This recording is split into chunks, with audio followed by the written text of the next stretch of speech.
तो नमस्कार। आज हम जिस वैकेंसी के लिए बात करने वाले हैं वो आपके लिए बहुत ही ज़्यादा इम्पोर्टेंट होने वाली है। आपने थंबनेल में देख लिया होगा हम किसके बारे में बात करने वाले हैं। आज हम आंगनवाड़ी भर्ती के लिए बहुत ही डिटेल में आपको समझाने वाला हूँ कि कैसे क्या इसमें सारा प्रोसेस होता है। ये वीडियो आपके लिए बहुत इंपॉर्टेंट है। इस वीडियो को देखने के बाद आपको कोई और वीडियो देखने की ज़रूरत नहीं पड़ेगी कि आंगनवाड़ी भर्ती में सिलेक्शन कैसे होता है, इसका प्रोसेस क्या है, इसकी क्वालिफ़िकेशन क्या है, कैसे इसका फॉर्म भरा जाता है, कैसे इसमें सारा जो प्रोसेस होता है मैं आपको इस वीडियो में पूरी डिटेल में बताने वाला हूं। तो वीडियो को लास्ट तक देखना। अगर आप भी आंगनवाड़ी में जॉब लेना चाहती हो, अपने ही गांव में जॉब करना चाहती हो, तो ये वीडियो आपके लिए बहुत इंपॉर्टेंट है। तो इस वीडियो को पूरा देखना और पसंद आए तो इस वीडियो को लाइक करना और चैनल को सब्सक्राइब करना। तो चलो मैं इस वीडियो को स्टार्ट करता हूँ और आपको मेरी पीसी की स्क्रीन पर लेकर चलता हूँ। तो आप देख सकती है यूपी आंगनवाड़ी भर्ती 2026, उत्तर प्रदेश आंगनवाड़ी भर्ती 2026 की पूरी जानकारी मैंने इस पीडीएफ में दे रखी है। तो इसमें अगर हम टोटल पदों की बात करें तो टोटल पद आपको पहले बता देता हूँ। इसमें 61,600 है जो टोटल पद है। बहुत ही बड़ी वैकेंसी है।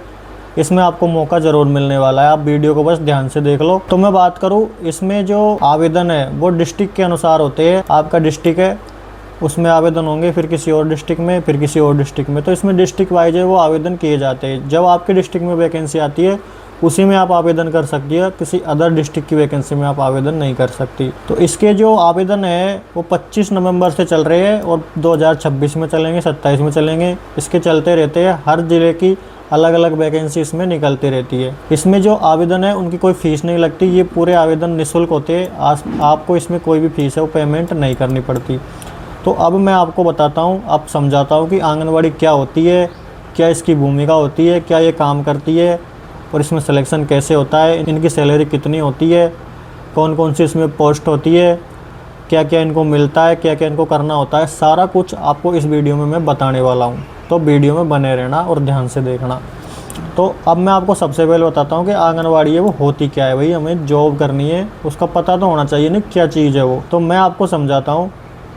उत्तर प्रदेश की अगर हम बात करें तो आंगनवाड़ी उत्तर प्रदेश सरकार का एक महत्वपूर्ण कार्यक्रम होता है जो ICDS integrated child development service होती है, जो ICDS के तहत है वो चलाया जाता है। ये आपके गांव में, शहर में, वार्ड में, ग्राम पंचायतों में जो बच्चे होते हैं उनके पोषण के लिए, स्वास्थ्य के लिए, उनकी शिक्षा के लिए इनको काम करना होता है।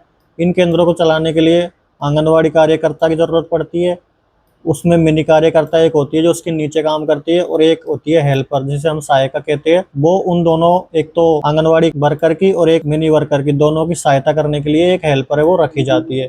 इनकी नियुक्ति इसमें की जाती है। इसमें सिर्फ महिला ही आवेदन कर सकती है, इसमें पुरुष आवेदन नहीं कर सकते। हर जिले में अलग अलग समय पर जो ये वैकेंसी है वो निकलती रहती है। तो इसको आपको ध्यान रखना है कि अपने जिले में कब निकलती है ये वैकेंसी, उसका ध्यान कैसे रखना है मैं भी आपको इस वीडियो में बता दूंगा। इसमें अगर हम बात करें टोटल कितने पद है इसमें जो रहने वाले हैं, तो इसमें 61,601 पद पूरे उत्तर प्रदेश में, 61,601 पद पूरे उत्तर प्रदेश में ये रहने वाले हैं। इसमें आंगनवाड़ी कार्यकर्ता के, मिनी कार्यकर्ता के और हेल्पर के, तीनों के, ये anganwadi helper, mini anganwadi worker और आंगनवाड़ी वर्कर, तीनों के पद टोटल मिला के 61,600 इसमें रहने वाले हैं। तो बहुत ही बड़ी वैकेंसी है। अगर इसके बारे में और बात करें तो यह भर्ती जिलेवार होती है। मैं इसको आपको ध्यान से समझाता हूँ। यूपी आंगनवाड़ी भर्ती एक बार में पूरी यूपी जिले के लिए नहीं निकलती है। यह हर जिले में अलग अलग विज्ञप्ति अलग अलग समय पर जारी होती है। तो अलग अलग जिले के लिए अलग अलग समय पर इसमें वैकेंसी वो निकाली जाती है। ये वेबसाइट है आंगनवाड़ी की, इस पर ये वैकेंसी है वो अपडेट की जाती है कि कौन से जिले में कब वैकेंसी निकली है। इस पर आप चेक कर सकते हो। उदाहरण के लिए अगर मैं बताऊं तो लखनऊ में 198 वैकेंसी निकली थी अप्रैल 2026 में। प्रयागराज में 140 वैकेंसी निकली थी, वो भी अप्रैल 2026 में निकली थी। फिरोजाबाद में 198 पद निकले थे। इसी प्रकार हापुड़, अमरोहा, ललितपुर, प्रतापगढ़, सिद्धार्थनगर जैसे जिलों में भर्ती अलग अलग समय पर जारी हुई है। तो आपको जो ध्यान रखने वाली बात है, अपने जिले की विज्ञप्ति का आपको इंतजार करना होगा। जब वो विज्ञप्ति आएगी तभी आपको उसमें फॉर्म में जो फिलअप करना होगा। अब मैं इसमें जो तीनों पोस्ट है, एक तो वर्कर की, एक मिनी वर्कर की और एक हेल्पर की, उनके बारे में मैं आपको समझाता हूँ। तो पहले बात करते हैं आंगनवाड़ी कार्यकर्ता, जो वर्कर होती है, जो इसमें सबसे ऊपर का पद होता है एक आंगनवाड़ी में। 3 इसमें पोस्ट होती है। वर्कर के बारे में बात करता हूँ। एज का जो इसमें क्राइटेरिया रखा गया है वो 18 से 35 वर्ष का इसमें एज का क्राइटेरिया रखा गया है। योग्यता इसमें आपकी 12वीं पास होनी चाहिए। इसमें मानदेय 6500 से 10,000 इसमें बता रखा है, लेकिन ये बहुत ही कम बता रखा है। इसमें मानदेय अगर आपको मैं बताऊं तो इसका आपको जो इन हैंड सैलरी आपको मिलने वाली है वो 20,000 से प्लस आपको इसमें इन हैंड सैलरी वो मिलने वाली है। उसके बाद में इसमें बहुत सारे आपको प्रोत्साहन राशि, जो गवर्नमेंट के बहुत सारे कैंप वगैरह चलते रहते हैं, उनमें आपको बहुत सारी राशि वो प्रदान की जाती है। मैं आपको आगे उसमें बात करने वाला हूँ। आपको इसमें फॉर्म भरने के लिए उसी ग्राम सभा या उसी वार्ड के स्थायी निवासी होना चाहिए, और इसमें केवल महिला उम्मीदवार ये अप्लाई कर सकती है। इसमें मेल कैंडिडेट अप्लाई नहीं कर सकते। अगर मैं बात मिनी कार्यकर्ता की, मिनी आंगनवाड़ी की, जो इस वर्कर से नीचे की पोस्ट पर होती है, उसमें भी आपकी एज है वो सेम रखी गई है, 18 से 35 वर्ष। योग्यता वही है आपकी 12वीं पास। इसमें जो मानदेय है, इसका अगर मैं मानदेय की बात करूँ, इन हैंड सैलरी की अगर मैं बात करूँ, तो इसमें आपकी इन हैंड सैलरी 18,000 के आसपास है जो मिलती है। इसमें भी आप उसी गांव की, उसी वार्ड की निवासी होनी चाहिए। इसमें भी आपको फॉर्म भरने के लिए उसी एरिया के अगर आप निवासी हो तो इसमें भी आप फॉर्म भर सकती हो। उसके बाद में जो सबसे नीचे की पोस्ट होती है आंगनवाड़ी हेल्पर की, अगर मैं बात करूँ, वो सेम इसमें उम्र की ज़रूरत है। इसमें आपकी जो 10वीं पास मांगी गई है, ये दोनों वैकेंसी में 12वीं पास है, और इसमें आपकी है वो 10वीं पास है वो मांगी गई है। इसका मानदेय अगर मैं बात करूँ तो इसका मानदेय 12,000 रुपये से लेकर 15,000 रुपये के बीच में इसका होता है। आपकी जो इन हैंड सैलरी मिलती है वो इतनी मिलने वाली है। ये भी सेम क्राइटेरिया है, आप उसी गांव की, उसी वार्ड की या उसी पंचायत की आप इसमें निवासी होनी चाहिए। अब मैंने आपको इसकी सैलरी समझा दी है। इसकी सैलरी 20,000 प्लस आपकी रहने वाली है। इसकी सैलरी 18,000 प्लस रहने वाली है, और इसकी सैलरी आपकी 15,000 प्लस या 13,000 से 15,000 के आसपास रहने वाली है। उसके बाद में आपसे एक छोटी सी रिक्वेस्ट है, अगर आप अभी वीडियो को देख रही हो तो आप बिल्कुल सीरियस हो, और इसकी हर अपडेट के लिए आप हमारे चैनल नौकरी न्यूज़ हिंदी को सब्सक्राइब कर सकती हो, इस वीडियो को लाइक कर सकती हो। मैं तभी जब भी इसमें कोई नई अपडेट आएगी, मैं सबसे पहले इस यूट्यूब चैनल पर आपको अपडेट कर दूंगा। तो इसको लाइक कर देना, वीडियो को, चैनल को सब्सक्राइब कर देना और नोटिफिकेशन ऑन कर देना। तो चलो मैं वीडियो में आगे बढ़ता हूँ। अब मैं आपको बताता हूँ इसमें योग्यता क्या है, आयु में छूट कितनी मिलती है, और इसकी सिलेक्शन प्रोसेस है वो क्या रहने वाला है। मैं इसको आप में पूरी डिटेल में समझाने वाला हूँ।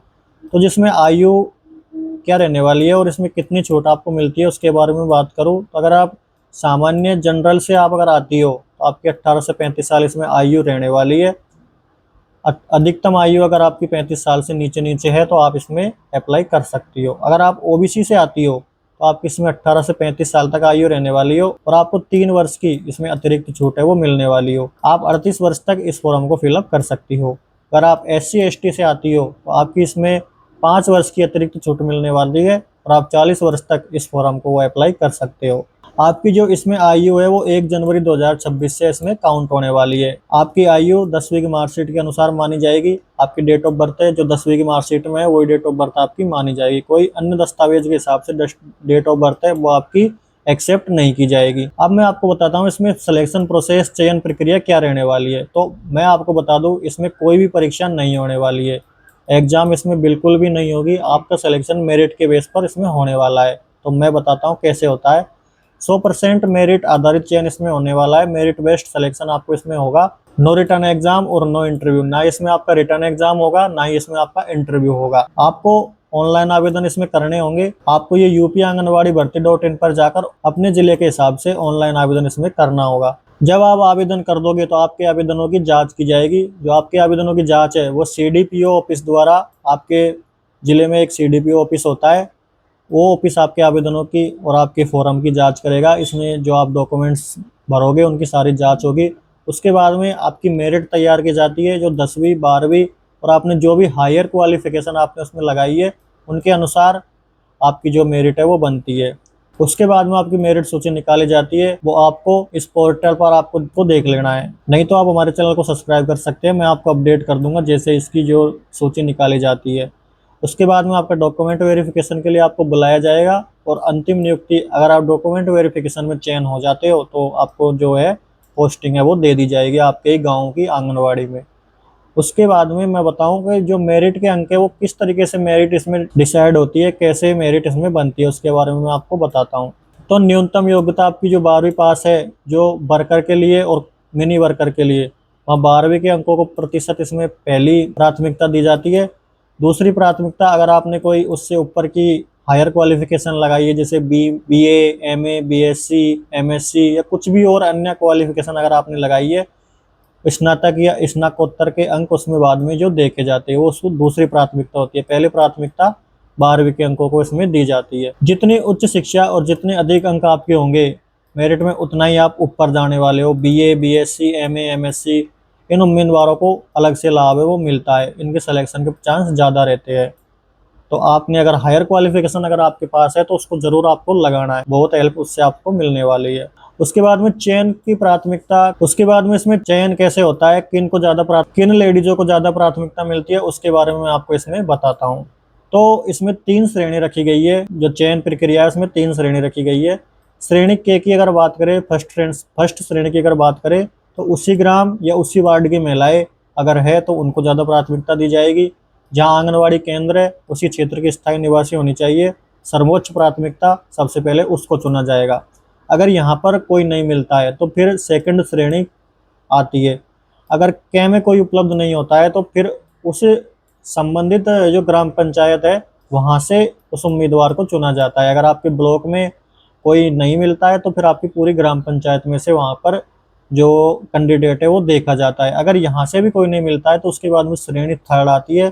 जब खेमे भी कोई नहीं मिली तो संबंधित विकास खंड या ब्लॉक से उसका चयन किया जाता है, लेकिन ऐसा बिल्कुल नहीं होता। श्रेणी के में ही आपको बहुत सारी जो महिलाएं वो आवेदन करती है और यहाँ से कैंडिडेट मिल जाता है। सबसे जरूरी बात अगर आपको इसमें ध्यान रखने के लिए है तो निवास का नियम इसमें बहुत ज़्यादा इंपॉर्टेंट है। आप उसी ग्राम वार्ड के लिए आवेदन कर सकती है जहाँ आप स्थायी निवासी है। दूसरे गांव, दूसरे जिले या दूसरे राज्य के लिए आवेदन करने पर आवेदन आपका सीधा है वो रद्द कर दिया जाएगा। आपके आंगनवाड़ी केंद्र से अगर आपका निवास 1 किलोमीटर भी दूर है तो भी आपका रजिस्ट्रेशन है वो कैंसिल कर दिया जाएगा। तो आपको इसमें ध्यान रखना है, आप जहाँ के निवासी है वहीं के लिए आपको आवेदन करना है। आगे बात करें, इसमें जो सैलरी है मैंने आपको बता दी है, मानदेय जो इसमें कितना रहने वाला है। इसमें मानदेय आपको मैंने बताया कि 20,000 के प्लस इसमें आपको मानदेय जो मिलने वाला है। इसमें आपको 18,000 के आसपास मिलने वाली है और इसमें आपको जो है 15,000 के आसपास है जो मिलने वाली है। अब मैं बताता हूँ इसमें आपको और कौन कौन से लाभ है वो मिलते हैं। एक्स्ट्रा बेनिफिट्स की इसमें मैं बात करता हूँ।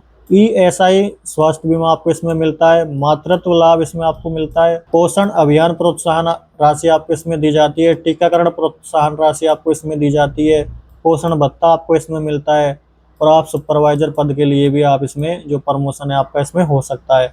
आपने देखा होगा आंगनवाड़ी हमारे घरों में आती रहती है, कभी टीका लगाने के लिए, कभी किस काम के लिए, तो उनको इन चीज़ के सारों के अलग से पैसे जो मिलते हैं। तो आपकी सैलरी इसमें बहुत अच्छी चले जाती है, हर मंथ के लिए कुछ ना कुछ आंगनवाड़ी काम करती रहती है तो उनको प्रोत्साहन राशि है वो मिलती रहती है। तो आपको जो आवश्यक दस्तावेज इसमें चाहिए, रिक्वायर्ड डॉक्यूमेंट्स इसमें चाहिए, उसकी मैं बात कर लेता हूँ। आधार कार्ड आपके पास होना चाहिए, 10वीं 12वीं की मार्कशीट आपके पास होनी चाहिए। उसके बाद में अगर आपने कोई हायर क्वालिफिकेशन है तो उसकी मार्कशीट आपके पास होनी चाहिए। मूल निवास सबसे इम्पोर्टेंट है, वो आपके पास होना चाहिए। जाति प्रमाण पत्र आपके पास होना चाहिए, पासपोर्ट साइज फोटो और साइन आपके पास होने चाहिए। अगर आप ईडब्ल्यूएस से है तो ईडब्ल्यूएस का सर्टिफिकेट आपके पास होना चाहिए। अगर आप पीडब्ल्यूडी से है तो पीडब्ल्यूडी का जो प्रमाण पत्र होता है वो आपके पास होना चाहिए। आपके पास एक फ़ोन नंबर होना चाहिए जो चालू हो और उसमें ओटीपी आता हो। आपके पास एक बैंक खाता होना चाहिए जो आपके नाम से ही होना चाहिए।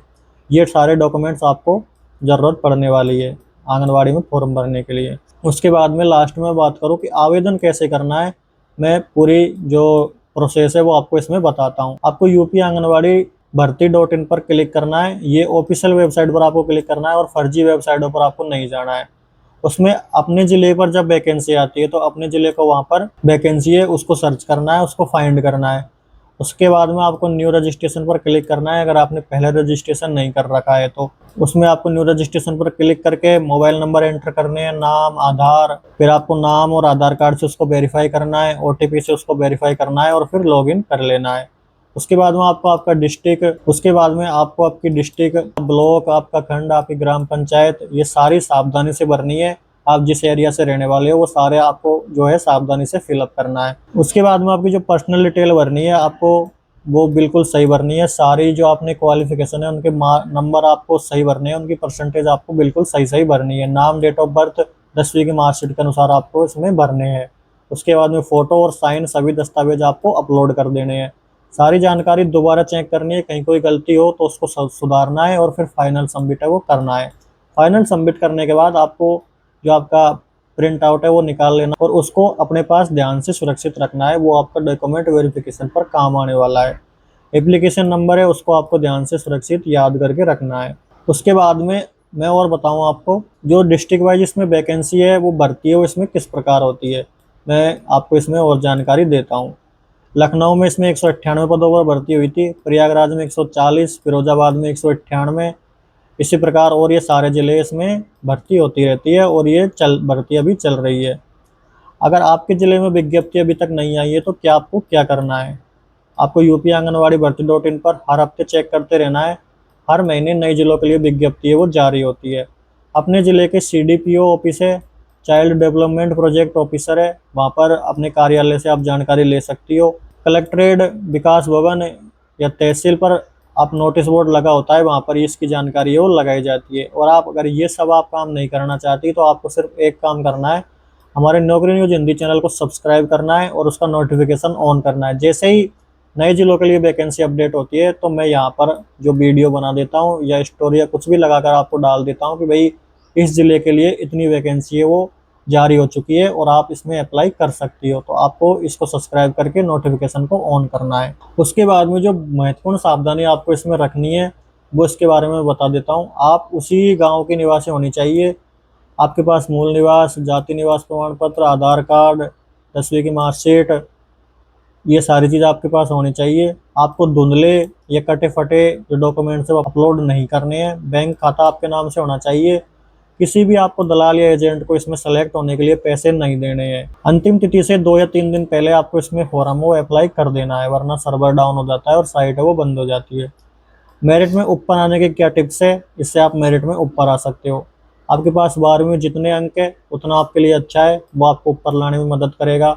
BA, BSc, BA, BCom, MSc अगर आपने कुछ भी हायर क्वालिफिकेशन कर रखी है तो उसकी जो मार्कशीट है वो आपको अपलोड करनी है, वो आपको बहुत मदद करने वाली है। उसके बाद में मूल निवास, अपने अंकों को बिल्कुल सही सही भरना है। अगर आप गलत भरोगे तो आपका फॉर्म वो रिजेक्ट हो जाएगा। अगर आप किसी मित्र से भरवाते हैं तो सारी जानकारी आपको खुद को चेक करनी है, उसके बाद में उसको फाइनल सबमिट करना है। उसके बाद में जो अक्सर लोगों के मन में सवाल होते हैं उनके जवाब मैं दे देता हूँ इस वीडियो में। लोग अक्सर जो चैनल पर पूछते रहते हैं क्या मेल आवेदन कर सकते हैं, तो इसमें बिल्कुल नहीं, इसमें ओनली फीमेल आवेदन कर सकती है। क्या इसमें कोई एग्ज़ाम होती है, तो इसमें कोई भी एग्ज़ाम नहीं होती, कोई भी इंटरव्यू नहीं होता। आपकी जो 10वीं 12वीं और आपकी जो जितने भी आपने क्वालिफिकेशन ऐड की है उनके अंकों के आधार पर आपका सिलेक्शन इसमें किया जाता है। आवेदन शुल्क कितना है, तो इसमें आपकी कोई भी फीस नहीं लगती, आपको निःशुल्क आवेदन इसमें पूरी तरह करना होता है।